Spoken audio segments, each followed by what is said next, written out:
Noong July 31, 2026, sa Nova Sącz, Poland, muling isinulat ng Pilipinas ang kasaysayan sa mundo ng international pageantry.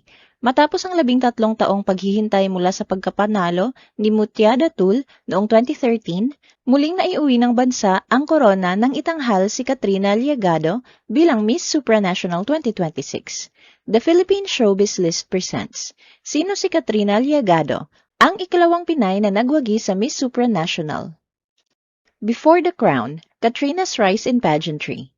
Ang 28-year-old model and entrepreneur na si Maria Katrina Liagado ay ipinanganak noong November 9, 1997 sa Maynila. Nagtapos siya bilang cum laude sa De La Salle University, Manila na may kursong Bachelor of Science in Financial Management. Matapos makuha ang kanyang diploma, sinimulan ni Katrina ang kanyang karera sa pageantry upang gamitin itong plataforma para sa kanyang mga advokasya. Isang pageant veteran, ang kanyang unang opisyal na subok sa entablado ay naganap sa kanyang lokal na komunidad kung saan kinatawan niya ang Bagong Bayan Taguig sa Mutya ng Taguig 2018. Dahil sa kanyang likas na gilas, pumasok agad siya sa top 5 ng Patimpalak. Mula dito sumabak siya sa kanyang unang national competition bilang kinatawan ng Taguig City noong 2019 sa edad na 21. Sa mga pre-pageant events, naging paborito siya ng mga kritiko at napanalunan ang mga major special awards kabilang ang Miss Photogenic at Best in Evening Gown. Hindi naman nabigo si Katrina dahil sa pagtatapos ng gabi, kinoronahan siya bilang Reyna Hispano-Americana Filipinas 2019. Lumipad siya patungong Bolivia upang ikatawan ang Pilipinas. Kahit bago pa lamang sa international stage at nakikipagpaligsahan sa mga kandidatang bihasa sa wikang Espanyol, nagtagumpay siyang masungkit ang pwesto bilang 5th runner-up. Noong February 2022, opisyal naman siyang ipinakilala bilang bahagi ng top 50 delegates ng Miss Universe Philippines. An entrepreneur, a reservist, and an advocate. Hindi lamang pageants ang mundo ni Katrina, nariyan ang pangarap na magsilbi sa bansa sa pamamagitan ng militar tulad ng kanyang lolo. Sumailalim siya sa matinding pisikal at mental na pagsasanay. Opisyal siyang nagtapos bilang isang military reservist ng Philippine Air Force Reserve Command noong 2023.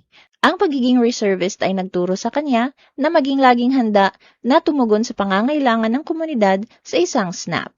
Bukod dito, isa rin siyang co-founder ng isang cosmetic brand at nagtrabaho rin siya bilang marketing at public relations consultant para sa pamahalaang lungsod ng Taguig. Sa labas ng kanyang mga formal na trabaho, si Katrina ay kilala rin sa kanyang pagiging adventurous. Aktibo siyang sumasali sa mga Spartan races, half marathon, at madalas umaakyat sa iba't ibang bundok upang mapanatili ang kanyang pisikal na lakas at tibay ng loob. Katrina wins Miss Supranational 2026.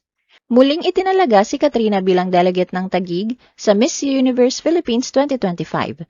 Nagtapos siya sa top 6 kung saan si Atisa Manalo ang nagwagi. Kalaunan opisyal siyang itinalaga ng The Miss Philippines Organization bilang The Miss Philippines Supranational 2026. Noong July 15, 2026, lumipad si Katrina patungong Poland upang simulan ang kanyang laban sa 17th edition ng pageant.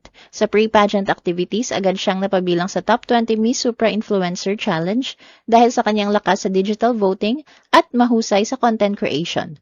Humanga rin ang mga hurado nang magsuot siya ng isang modernong Filipiniana sa isang closed-door interview na nagpakita sa kanyang matalinong pananalita at kultura. Sa National Costume Show, dinala niya ang isang obra maestra na hango sa bulaklak na gumamela.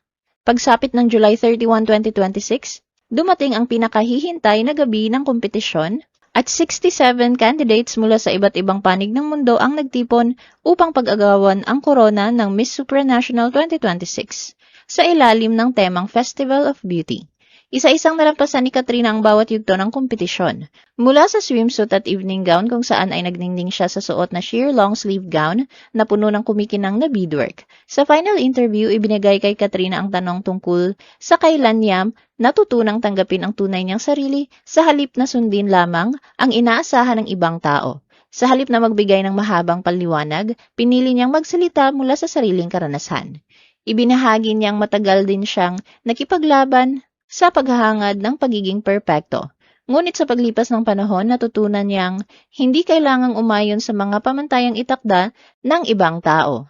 Anya, ang bawat tao ay perfectly imperfect at ang tunay na sukatan ng tagumpay ay ang patuloy na pagsisikap na maging pinakamahusay na bersyon ng sarili.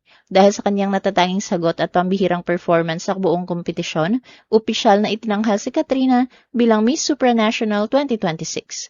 Ang tagumpay na ito ay may dalawang malaking marka sa kasaysayan. Sa kanyang pagkapanalo, opisyal siyang naging ikalawang Filipina na nag-uwi ng mailap na korona, pagkatapos ng makasaysayang panalo ni Mutya Joanna Datul noong 2013.